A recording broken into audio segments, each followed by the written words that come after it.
Hey guys, it's Danny. Good morning. Really early morning right here, but 'tis the perfect time to start a video because everybody's quiet. Alrighty, today we have a very interesting subject in my opinion, and this is the changes that a maturing and growing orchid will pose on care overall. And I find this an interesting subject to talk about because it branches out actually in multiple aspects of growing orchids, as you will see, so we can connect multiple ideas to the subject of today. Let me start by telling you the phenomenon that I'm currently facing. Here I have my Phalaenopsis Leodoro. This is not a single case, I'm just taking her as an example. As you can see, we are suffering from some serious dehydration here. Now, this dehydration is not caused by root rot, therefore root loss, and the inability of the orchid to hydrate herself. It's actually a much simpler cause and more fortunate cause. This orchid simply grew. It created bigger structures. We also still have some flowers on it. Also, most importantly, it created a lot more roots than it had when I potted it in this setup. This doesn't necessarily mean that it outgrew its pot. It's still pretty comfortable from the space point of view. It's not very comfortable from the water point of view. So what's happening is the multiple structures and bigger structures, as you can see, require more raw material to work with. And this raw material is actually water and nutrients. We're not necessarily going to talk about nutrients at this point. It's not something that causes visible issues. We're just going to refer to the hydration and water aspect because, yeah, I have a floppy orchid here. Now, what's happening? Obviously, you might say, I don't water this orchid enough. Well, guess what? I water it every day for the past week or so. And it's not enough. If you were to think about what articles or other people say, such as water a Phalaenopsis once a week, you might say, oh no, you're rotting the roots. And well, that's very, very far from the truth. What's happening is that due to my setup, and also due to the fact that it grew, this orchid requires more water than I can physically provide, even once a day. And keep in mind, when I potted this orchid, she was very comfortable with my watering scheme, with the setup and pot and everything, and the water I was providing. So what happened was the orchid grew, it grew more roots, it grew more structures. This means it started to consume more water than before, than a few months ago. Also, it consumed that water in a faster time due to the amount of roots. Now, the problem is that my pot is a clay pot. And though clay pots are not detrimental for orchids, they're actually good because they facilitate air circulation. They also have the drawback of actually increasing water evaporation as well. Combine that with the current season, which is summer. Water evaporation rate is faster. So all of these forces combined, the necessities of the plant, how fast it absorbs water, how fast the water evaporates, plus the fact that my setup didn't really change, leads to a very, very dehydrated orchid that needs repotting.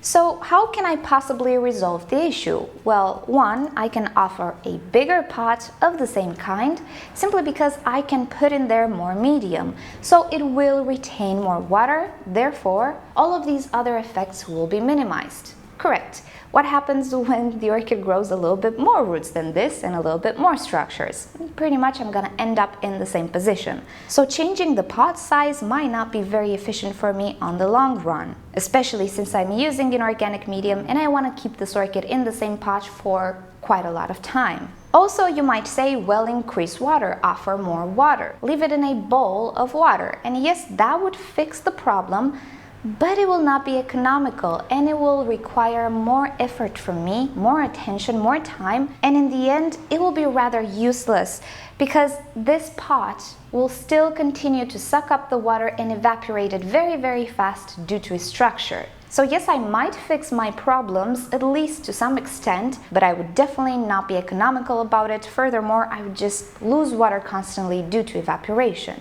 So I don't consider it a good option, specifically because I'm not addressing the issue. It's perfectly fine for my orchid to require more water. All orchids that evolve and grow and flourish will require more water. That's perfectly normal and we should not restrict that water. I need to address the issue of evaporation because I can actually do something to reduce the total evaporation, and it doesn't have to do with changing the parameters of my greenhouse. Nope, it has to do with changing the material of the pot. If you already know my channel for a while, you know that I am in the process of changing my clay pots with plastic pots. Simply because of this problem, all of my orchids have this problem currently. And other issues that this evaporation and the properties of clay pose, such as excessive drying and sucking out the humidity in the actual roots. Offering plastic pots will solve my excessive evaporation issue. Plastic pots are not porous and they do not communicate with air all the time. They maintain that humidity inside and the orchid can utilize it. Of course, in my plastic pots, I do place some ventilation holes, but the holes are not everywhere as the pores in a clay pot are. They are in specific locations that I can choose, so I can control the quantity of water that I have in my pot. Also, I don't need to go one size bigger. I can actually go one size smaller if I want. I don't want that, so I'll go for something similar in size, simply because the root system is not big enough to just not have space in the pot. And if I can go with the same size, I save up space on my shelves as well. So there you go, we can already branch out to other aspects of orchid growing.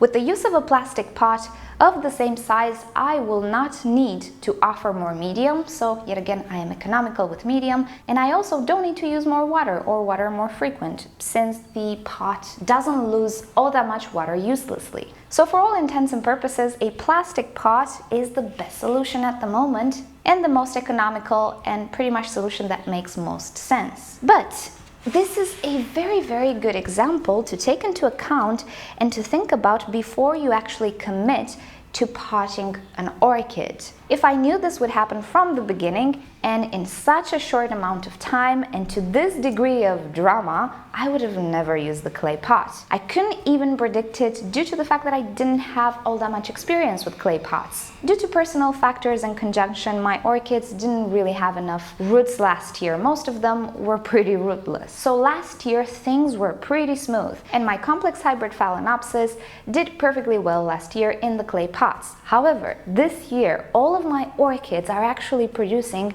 big root systems, the root systems they should have had. And it's just this year that I'm seeing this really, really dramatic outcome. So this is a really important thing to take into account when you pot an orchid in different circumstances. When you choose the materials and the size of the pot, you need to think how they will change in time.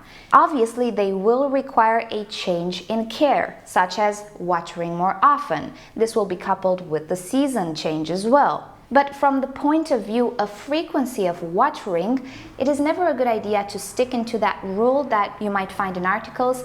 Orchids need to be watered this many times a week. No, they need to be watered when they need to be watered. And if in your setup your orchid requires watering every day, then you should water it every day. Don't worry, we will get to root rot pretty soon in this video as well. Also, thinking about the materials you're gonna use. I was pretty uninspired, let's say, to use clay medium and clay pots, simply because they both act the same. Clay medium evaporates water very fast. Clay pots also evaporate water very, very fast. So I need to balance this evaporation somehow.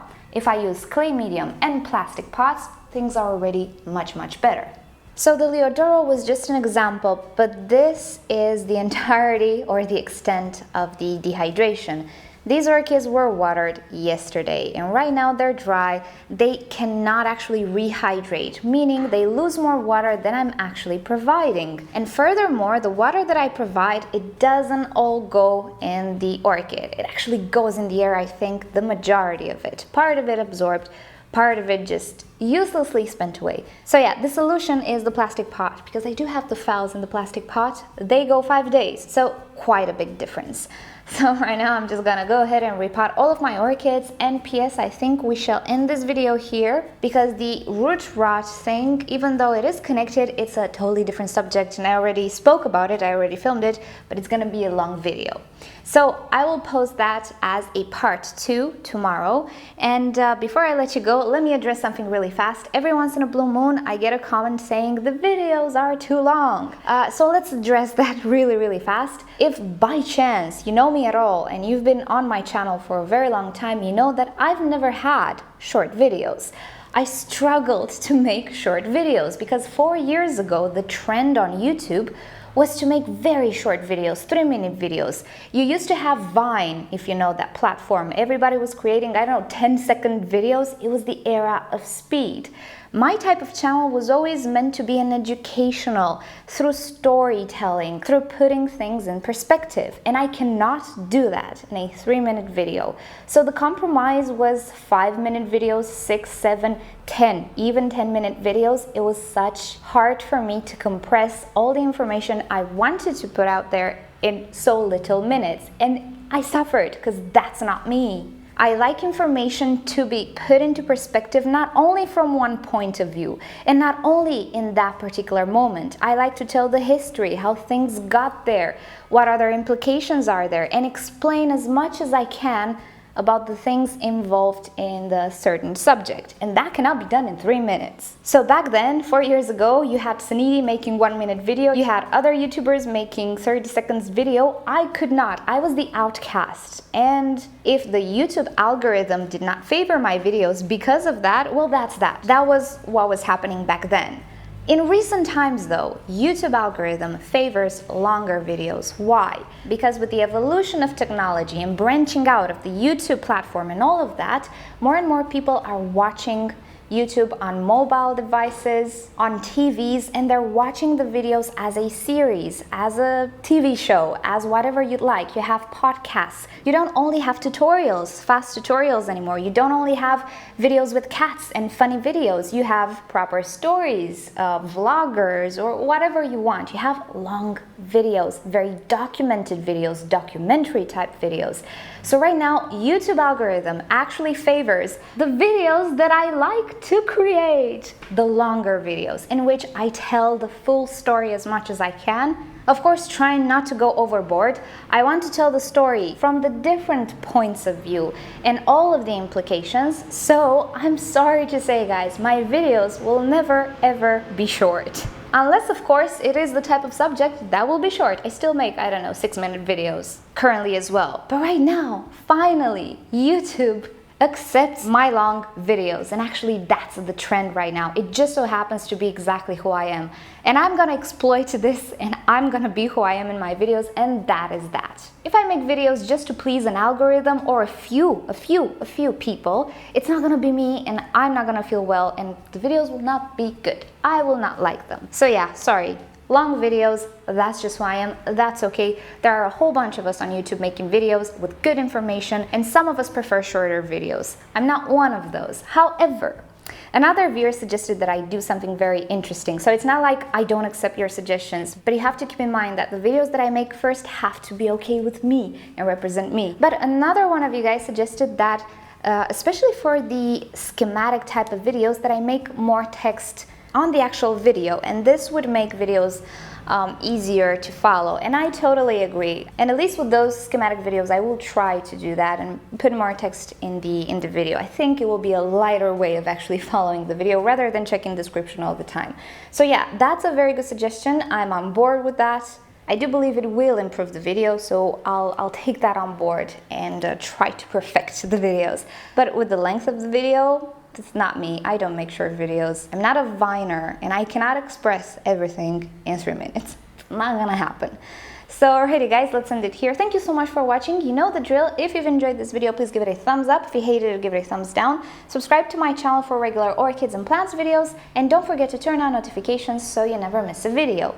Tomorrow we'll continue with root rot part 2, so I'll see you guys then. Bye! I have to say, I really missed plastic pots and actually transparent pots. Even though, yeah, I kind of know how to read an orchid on the surface, it's still so much joy to see the root tips and how they grow, and to simply have your peace of mind that everything is okay with the root system, which is the most important structure of an orchid, isn't it? So yeah, right now I am enjoying seeing all of these roots growing and taking over the pot. The clay pot experience was a very educational one for me, but I'm afraid it's not something I would go back considering my medium and my environment.